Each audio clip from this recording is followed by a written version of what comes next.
বন্ধুরা, আজকের এই স্বাস্থ্যকর জলখাবার কিংবা টিফিন রেসিপিটি খেলে হাড় মজবুত করে, ওজন কমাতে সাহায্য করে, ডায়াবেটিস নিয়ন্ত্রণে রাখে, হজম শক্তি ভালো করে, কোষ্ঠকাঠিন্যতা দূর করে, এছাড়াও রক্ত অল্পতা দূর করতে কিন্তু সাহায্য করে। সবার প্রথমে 1.5 কাপ জল নিয়ে তার মধ্যে খুব সামান্য ছোট চামচের হাফ চামচ একটু ঘি আর হাফ চামচ নুন দিয়ে জলের মধ্যে দিয়ে জলটা গরম করে নিতে হবে। জলটা গরম হয়ে যাওয়ার পরে জল যখন দেখবে একটু ফুটতে আরম্ভ করেছে তখন দিয়ে দিতে হবে 1 কাপ রাগি আটা। রাগি আটা অথবা ফিঙ্গার মিলেট বলা হয়। এটা খুবই উপকারী এবং খুবই স্বাস্থ্যকর একটি আটা হচ্ছে এটি। মজবুত হাড় গঠনে সাহায্য করে, ওজন নিয়ন্ত্রণ করে, রক্তে সুগারের মাত্রা কন্ট্রোল করতে নিয়ন্ত্রণ করতে সাহায্য করে এবং প্রতিদিনকার খাবারে প্রতিদিনের ডায়েটে আমরা যদি এই রাগি পনির পরোটা, যেটা আজকে তোমাদের আমি শেয়ার করছি, এটা যদি সকালে জলখাবারে বাচ্চা থেকে বড় প্রত্যেককে যদি দেওয়া যেতে পারে, খাওয়ানো যেতে পারে, দেখবে শরীর এত মজবুত হবে, হাড় শক্ত করে দেবে, ডায়াবেটিস নিয়ন্ত্রণে করে, হজম শক্তি বাড়ায়, কোষ্ঠকাঠিন্যতা দূর করে এবং যাদের আয়রন আর হিমোগ্লোবিন কম আছে, বিশেষ করে মেয়েদের আয়রন আর হিমোগ্লোবিন অনেক সময় কম থাকে, তাদের জন্য এই জলখাবারটা ভীষণ উপকারী।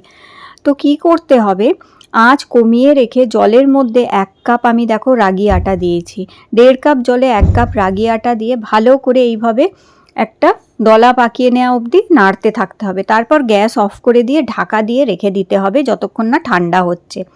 ততক্ষণ আমি এখানে নিয়ে নিয়েছি দেখো 100 গ্রাম মতন পনির নিতে পারো অথবা বাড়িতে ছানা কাটিয়েও নিতে পারো। পনিরের মধ্যে ক্যালসিয়ামও আছে, আবার তার সাথে সাথে আছে প্রোটিন। প্রত্যেকটি খাবারে আমাদের প্রোটিন নেওয়া ভীষণ দরকার হচ্ছে। সকালে জলখাবার থেকে নিয়ে রাতের ডিনার অবধি প্রোটিনের পরিমাণ খাবারে কিন্তু যথাযথ রাখা ভীষণ উপকারী। শরীরকে সুস্থ রাখার জন্য, শরীরকে মজবুত করার জন্য, হাড় মজবুত রাখার জন্য খুব দরকার। তো দেখো 100 গ্রাম পনির এখানে কুড়িয়ে নেওয়ার পর এর মধ্যে সামান্য একটু আদা কোরানো দিয়েছি, একটু কাঁচা লঙ্কা কুচি দিয়েছি, অল্প একটু ধনেপাতা দিয়েছি কুচানো, আর দিয়েছি সামান্য একটু নুন দিয়ে এই পনিরটা ভালো করে মেখে নিতে হবে। এখানে পনিরের বদলে আমি যেমন কি বললাম, বাড়িতে ছানা কাটিয়ে নিয়ে সেই ছানার জলটা ঝরিয়ে নিয়ে সেটিও ব্যবহার করা যেতে পারে এখানে। আর এই যে এখানে রাগি আটাটা এই দেখো এইভাবে আমি ঢাকা দিয়ে রেখে দিয়েছিলাম, এখন এটি ঠান্ডা হয়ে গেছে। সম্পূর্ণভাবে ঠান্ডা হয়ে যাওয়ার পর এটি একটি থালার মধ্যে নিয়ে হাতের মধ্যে সামান্য একটুখানি ঘি অথবা একটু সাদা তেল মাখিয়ে নিয়ে এইভাবে এটাকে একটু মেখে নিতে হবে। খুব সহজ রেসিপি, আর এটার সাথে কিচ্ছু লাগে না। এই যে আজকে রাগি পনির পরোটা, এটা সাথে শুধু দই অথবা একটুখানি আমের আচার অথবা ধনেপাতা চাটনি দিয়েই কিন্তু এটি খাওয়া যায়। তো এখানে আমি দেখো 4টে তৈরি করে নিলাম। তো আমি 1 কাপ রাগির আটা দিয়েছি, 1 কাপে তোমরা দুজনার খাওয়ার মতন তৈরি করে নিতে পারবে। 100 গ্রাম পনির আর 1 কাপ রাগির আটা দিয়ে। রাগির আটা খুব বেশি দামও হয় না এখন, এগুলো যে কোনো গ্রসারি দোকানে, শপিং মলে, গ্রসারির দোকানে, মুদিখানার দোকানে কিংবা অনলাইনেও সহজে রাগি আটা কিন্তু পাওয়া যায়। তো এইরকমভাবে বাটি তৈরি করে নেওয়ার পরে এইভাবে পুরটা ভরে নিতে হবে। রোজ না খাও, অন্তত সপ্তাহে 2 দিন করেও যদি এই রাগি আটা দিয়ে রুটি, পরোটা, মোমো যে কোনো কিছু তৈরি করে যদি খাওয়া যেতে পারে, শরীরে যথেষ্ট পুষ্টি যোগায়। আর শরীরে আমাদের যেই নানান রকমের ঘাটতি হয় পুষ্টির, সেগুলোকে পূরণ করে শরীরকে মজবুত করে, হাড় শক্ত রাখে এবং নানান রকমের রোগ থেকেও কিন্তু আমাদের মুক্তি দেয়। এবং রোগ যাতে ভবিষ্যতে না হয়, যেমন কি সুগার, এই ডায়াবেটিস বলো, কোলেস্ট্রল, হার্টের সমস্যা কিংবা হাড়ের সমস্যা, হাঁটু যন্ত্রণা, এই নানান সমস্যা থেকেও কিন্তু মুক্তি দিতে পারে, অন্তত সপ্তাহে 2 দিন করেও যদি খাওয়া যেতে পারে।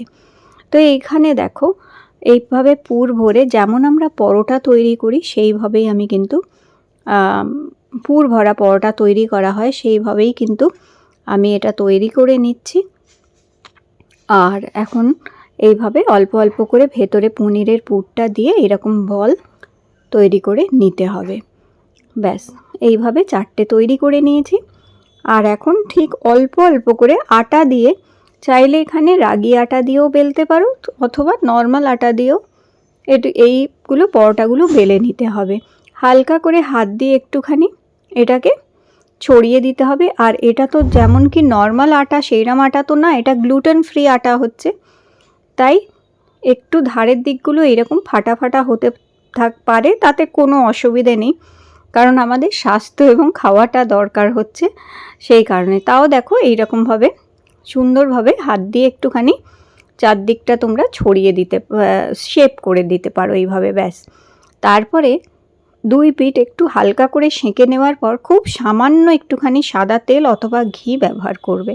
তবে রাগি আটার সাথে ঘি ব্যবহার করাটাই যেটা হচ্ছে ঠিক হচ্ছে, কারণ ঘিয়ের মধ্যেও দেখো প্রোটিন আছে, ক্যালসিয়াম আছে এবং গুড ফ্যাট আছে, ওমেগা 3 ফ্যাটির অ্যাসিড আছে, যেটা রাগির সাথে মিশে আরও বেশি শরীরকে সুস্থ রাখতে সাহায্য করে। খুব সামান্য পরিমাণ ঘি দুই পিঠ একটু অল্প করে মাখিয়ে নিতে হবে আর দুই পিঠ ভালো করে সেঁকে নিতে হবে। সেঁকে নিলেই আমাদের রাগি পনির পরাটা তৈরি হয়ে গেল। যারাই ওজন কমাতে চাইছো অথবা যাদের সুগার আছে, ডায়াবেটিক পেশেন্ট, কোলেস্ট্রল আছে, ফ্যাটি লিভার আছে, তাদের জন্য দারুণ উপকারী একটা ব্রেকফাস্ট হচ্ছে। সঙ্গে একদম তেল ছাড়া একটি আমের আচার, যেটা আমি বাড়িতেই তৈরি করে রেখেছি, তাই সেটার সাথেই আমি সার্ভ করলাম। তবে এর সাথে টক দইও খাওয়া যেতে পারে অথবা ধনেপাতা চাটনি তৈরি করে সেটি দিয়েও খাওয়া যেতে পারে। আর বাচ্চাদের টিফিনে দিলে তারাও কিন্তু চেটেপুটে খেয়ে ফেলবে এই সুস্বাস্থ্যকর একটা টিফিন রেসিপি। তাহলে বন্ধুরা অবশ্যই এইভাবে রাগি পনির পরোটা তৈরি করে খেয়ে দেখো। আর তোমাদের কেমন লাগলো রেসিপিটা কমেন্ট করে আমাকে অবশ্যই জানিও।